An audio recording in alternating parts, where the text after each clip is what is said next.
السلام علیکم ورحمۃ اللہ وبرکاتہ۔ محترم عزیزوں اور دوستو، حدیث شریف میں آتا ہے ابغض الحلال الی اللہ الطلاق، کہ جتنی بھی حلال چیزیں ہیں ان تمام حلال چیزوں میں سب سے زیادہ مبغوض اور ناپسندیدہ اللہ رب العزت کے نزدیک طلاق ہے۔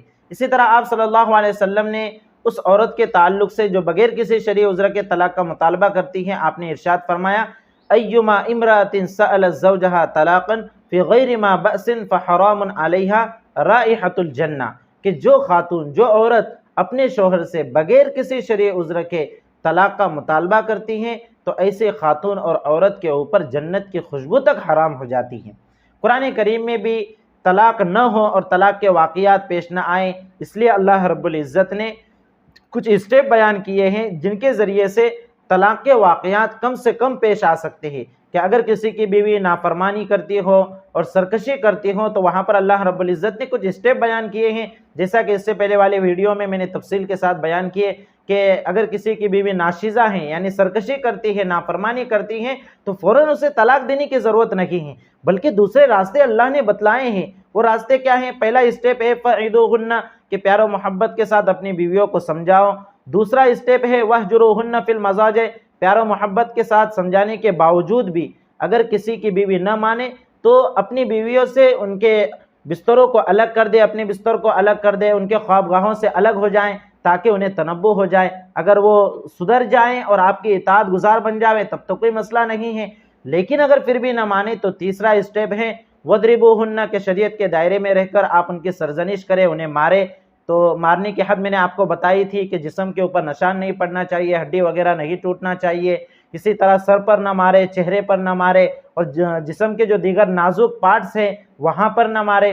اور اگر ان تین اسٹیپ کے بعد اگر کسی کی بیوی اطاعت گزار بن جاتی ہیں تو نہ طلاق کی ضرورت ہے نہ خلا کی ضرورت ہے، لیکن اگر اس کے باوجود بھی اگر دونوں کے درمیان اتفاق پیدا نہ ہو، بیوی نہ سدھرے، بیوی اطاعت گزار نہ بنے، تو ایسی صورت میں چوتھا اسٹیپ ہے کہ مرد کے خاندان سے ایک سمجھدار آدمی اور عورت کے خاندان سے ایک سمجھدار آدمی جو دیانت دار ہو، امانت دار ہو، میاں بیوی کے درمیان وہ مصالحت اور اتفاق و اتحاد پیدا کرنے کی کوشش کرے۔ تو یہ چار اسٹیپ اللہ رب العزت نے قرآن کریم میں بیان کیے ہیں تاکہ طلاق کے واقعات کم سے کم پیش آئیں۔ میرے عزیزوں اور دوستو، دراصل بات یہ ہے کہ طلاق کی وجہ سے صرف دو جسم جدا نہیں ہوتے بلکہ کئی زندگیاں متاثر ہو جاتی ہیں، دو خاندانوں کے درمیان دشمنی اور عداوت پیدا ہو جاتی ہیں، جدائیگی واقع ہو جاتی ہیں، سماج اور معاشرے میں بدنامی ہوتی ہے، یہ ساری چیزیں ہیں۔ لیکن میرے عزیزوں اور دوستو، پھر ایک سوال یہاں پر آپ کے دل میں یہ پیدا ہوگا کہ جب بات یہی ہے کہ طلاق اتنی بری چیز ہے تو پھر طلاق کی مشروعیت اللہ رب العزت نے کیوں کی؟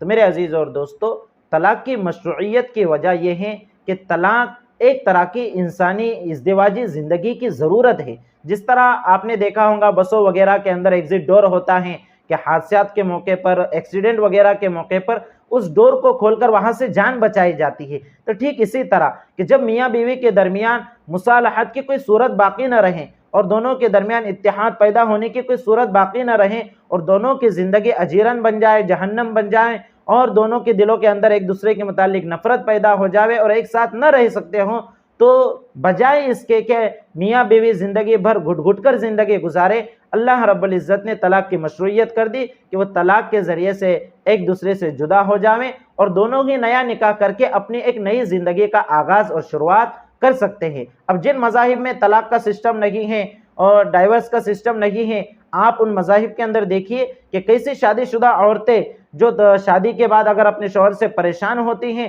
تو چھٹکارے کا کوئی طریقہ ان کے پاس نہیں ہوتا تو وہ خودکشی کر لیتی ہیں اور مر جاتی ہیں۔ تو ایسے واقعات نہ ہو، اسی لیے اللہ رب العزت نے طلاق کی مشروعیت قرار دی ہے۔ اب طلاق دینے کا صحیح طریقہ کیا ہے اور طلاق کب دینا چاہیے، انشاءاللہ اس ویڈیو میں ہم اس کے اوپر تفصیلی گفتگو کریں گے۔ میرے عزیز اور دوستو، اگر کسی کی بیوی اس کی نافرمانی کرتی ہے تو جیسا میں نے شروع میں بیان کیا کہ وہ پہلے پیار و محبت کے ساتھ سمجھانے کی کوشش کرے، ان کے بستروں کو الگ کرے، اگر پھر بھی نہ سمجھے تو شریعت کے دائرے میں رہ کر ان کو مارے، پھر بھی نہ سمجھے تو مرد عورت کے خاندان میں سے ایک ایک سمجھدار شخص بیٹھ کر دونوں کے درمیان مصالحت پیدا کرنے کی کوشش کرے۔ اگر ان ساری چیزوں کے بعد نہ سمجھے تو پھر اخیر میں طلاق کا نمبر آتا ہے۔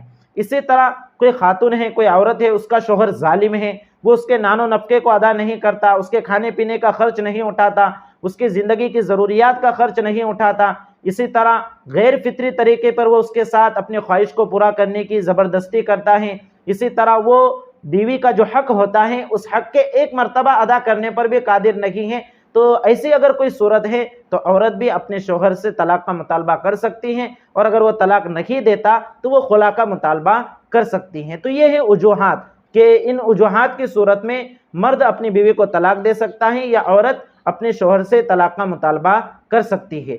अब जब आपने तलाक का इरादा कर ही लिया, यानी तलाक की ज़रूरत आपको पेश आए, मेरी आपको राय ये है कि जो लोग भी अपनी बीवियों को तलाक देने का इरादा रखते हैं, या जो औरतें अपने शोहर से तलाक लेने का इरादा रखती हैं, कि वो सबसे पहले अपने हाल को किसी आलिम साहब के पास, किसी दीनदार शख्स के पास उसको बयान करें और उनसे राय और मशवरा ले, ताकि ऐसा ना हो कि कहीं आप जज्बात में आकर या किसी के उभारने की वजह से, किसी के भड़काने की वजह से आप तलाक दे रहे हो या तलाक का मुतालबा कर रहे हो, और आप जज्बात में आकर इस तरह का कदम उठा ले और बाद में आपको नदामत और शर्मिंदगी हो। तो ऐसा नहीं होना चाहिए।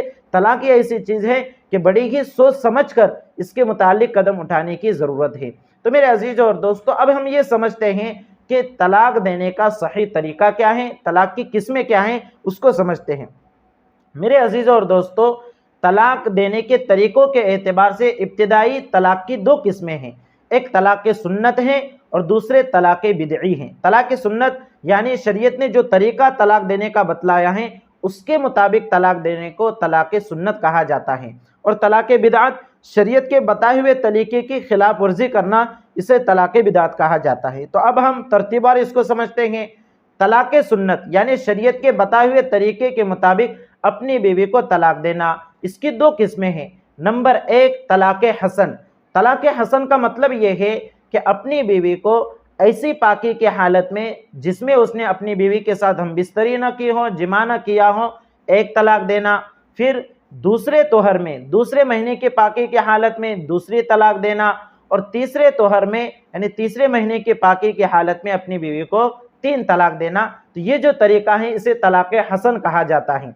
दूसरा तरीका जो सबसे बेस्ट तरीका है वो तरीका है तलाक अहसन। इसको कहा जाता है तलाक अहसन।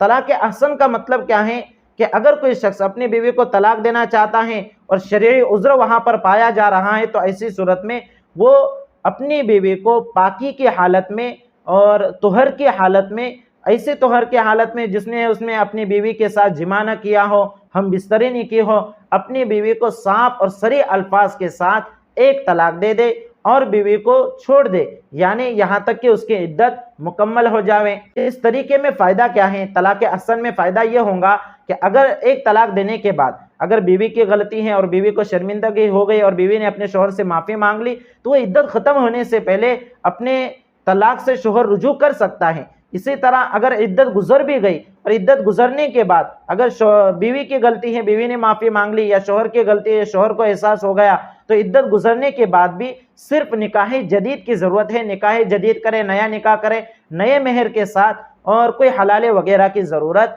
नहीं है। तो मेरे अजीज़ और दोस्तों, तलाक देने का सबसे बेस्ट तरीका और बेहतरीन तरीका यही है कि जो शख्स भी किसी शरई उज़्र की बिना पर अपनी बीवी को तलाक देना चाहता है, वो बीवी को ऐसी पाकी के हालत में जिसमें उसने अपनी बीवी के साथ हम बिस्तरी न की हो, जिमा न किया हो, एक तलाक दे दे और बीवी को उसी हालत पर रहने दे यहाँ तक कि क्या हो जाए, उसकी इद्दत गुजर जाए। इद्दत क्या है? अगर बीवी को हैज़ और माहवारी आती हैं तो 3 हैज़ और 3 माहवारी उसकी इद्दत है। अगर बीवी हमल से है तो हमल की सूरत में वज़े हमल यानी विलादत होना, ये उसकी इद्दत है, विलादत के होने तक उसकी इद्दत रहेंगी। और अगर कोई भी औरत ऐसी है कि उम्र के ज़्यादा होने की वजह से या किसी बीमारी की वजह से उसे हैज़ ना आता हो, माहवारी ना आती हो, तो 3 महीने, 3 कमरी महीने, अरबी महीने उसकी इद्दत है। और अगर दरमियानी महीने से इद्दत शुरू हुई है तो हर महीना 30 दिन का शुमार होगा। इस तरह से वह इद्दत गुजारेंगी। तो मेरे अजीज़ और दोस्तों, ये फ़ायदा होगा तलाक अहसन का। अब आप गौर कीजिए, हमारे समाज और माशरे में जितने भी वाक़यात होते हैं वो 3 तलाक ही के होते हैं। शौहर अपनी बीवी को तलाक देता है तो 3 तलाक ही देता है। आपने अभी तक सुना नहीं होगा कि किसी ने अपनी बीवी को 1 तलाक दी या 2 तलाक दी, बल्कि अक्सर व बेशतर लोगों को तो मालूम भी नहीं है कि एक तलाक भी देने से भी तलाक होती हैं, दो तलाक देने से भी तलाक होती हैं। तो मेरे अजीज और दोस्तों, इसमें गलती किसकी है? हम लोग शरीयत के अहकामात को मालूम नहीं करते, उसको सीखने की और समझने की कोशिश नहीं करते, और बाद में पछताते हैं, नदामत और शर्मिंदगी होती है कि जब 3 तलाक दे देते हैं और पता चलता है कि अब अपनी बीवी को वापस लौटाने का कोई तरीका न रहा सिवाय हलाल शरइया के।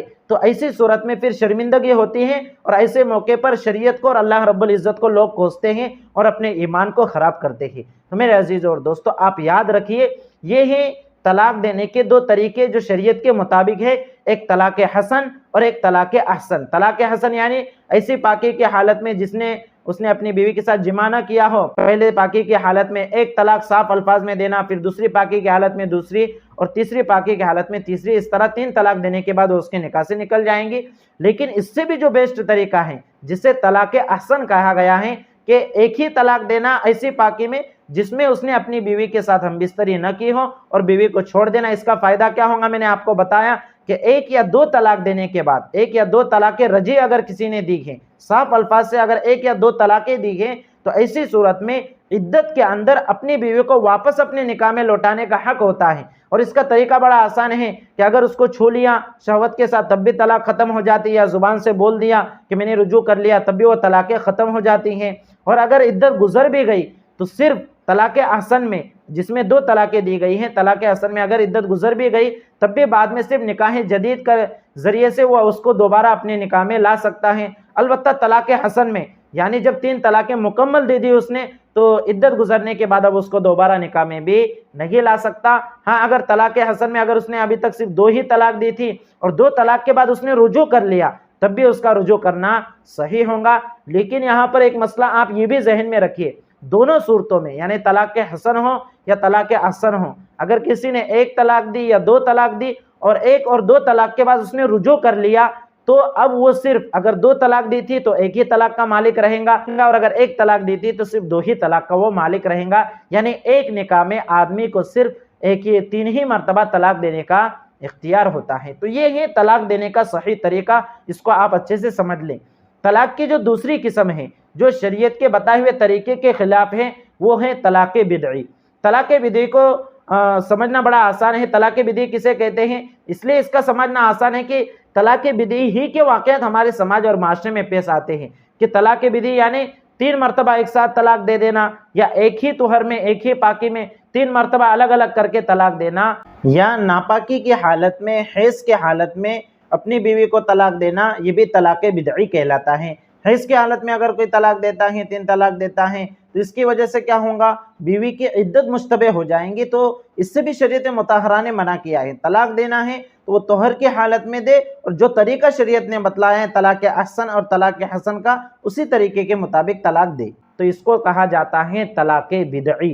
तो ये तरीका शरीयत के खिलाफ है। लेकिन अगर कोई शख्स एक ही साथ 3 तलाक़ें अपनी बीवी को दे देता है, या एक ही पाकी के महीने में 3 तलाक़ें दे देता है, तो ये तलाक वाक़ हो जाती है। अब आपके दिल में यहाँ पर ये सवाल पैदा होगा कि जब ये शरीयत के खिलाफ है, शरीयत के बताए हुए तरीके के मुताबिक नहीं है, तो फिर तलाक वाक़ क्यों होती है? मेरे अजीज़ और दोस्तों, याद रखिए कि तलाक का जो दारो मदार है ये अल्फाज तलाक के ऊपर है। जब इसने अपनी ज़ुबान से तलाक के अल्फाज अदा कर दिए, तो चाहे वो शरीयत के बताए हुए तरीके के खिलाफ हो, तब भी वो क्या हो जाएंगी? तलाक वाक़ हो जाएंगी, और बीवी हुर्मत गलीज़ा के तौर पर, यानी हमेशा के लिए उसके निकाह से निकल जाएंगी। अब बजुज़ हलाल शरइया के दोबारा वो बीवी उसके निकाह में नहीं आ सकती। और हलाल शरिया किसे कहते हैं? हलाल शरिया का मतलब ये है कि वो बीवी जब इद्दत उसकी गुजर जाए तो किसी और शख्स से निकाह कर ले, और निकाह कर लेने के बाद अगर वो दूसरा शख्स भी उसको तलाक दे देता है, यानी इत्तेफाक़ी तौर पर अगर वो तलाक दे देता है या दूसरे शौहर का इंतकाल हो जाता है, तो दूसरे शौहर के इद्दत गुजारने के बाद अगर पहले शौहर से निकाह करना चाहती हैं तो निकाह कर सकती है। इसे कहा जाता है हलाल शरिया। अब हमारे समाज के अंदर एक अलग ही चीज़ को हलाला बना दिया गया कि اگر کسی نے 3 طلاق دے دیے، طلاقیں بھی دے دی ایک ساتھ یا ایک ہی مجلس میں 3 طلاق دے دی، تو اب وہ لوگ کیا کرتے ہیں، کسی کے ساتھ عدت گزرنے کے بعد کسی مرد کے ساتھ اس کا نکاح کرا دیتے ہیں، اور باقاعدہ اس مرد کو پیسے بھی دیے جاتے ہیں کہ تمہیں صرف میری بیوی سے نکاح کرنا ہے، اور نکاح کرنے کے بعد اس کے ساتھ 1-2 رات گزار کر تمہیں طلاق دے دینی ہے۔ تو میرے عزیز اور دوستو، یہ طریقہ شریعت کے خلاف ہے اور جائز نہیں ہے۔ شریعت میں اس طرح سے کرنا یہ بہت بڑا گناہ ہے، لیکن اگر کوئی کر لیتا ہے تب بھی پہلے شوہر کے لیے وہ بیوی کیا ہو جاتی ہیں، حلال ہو جاتی ہے، لیکن اس طرح سے نہیں کرنا چاہیے۔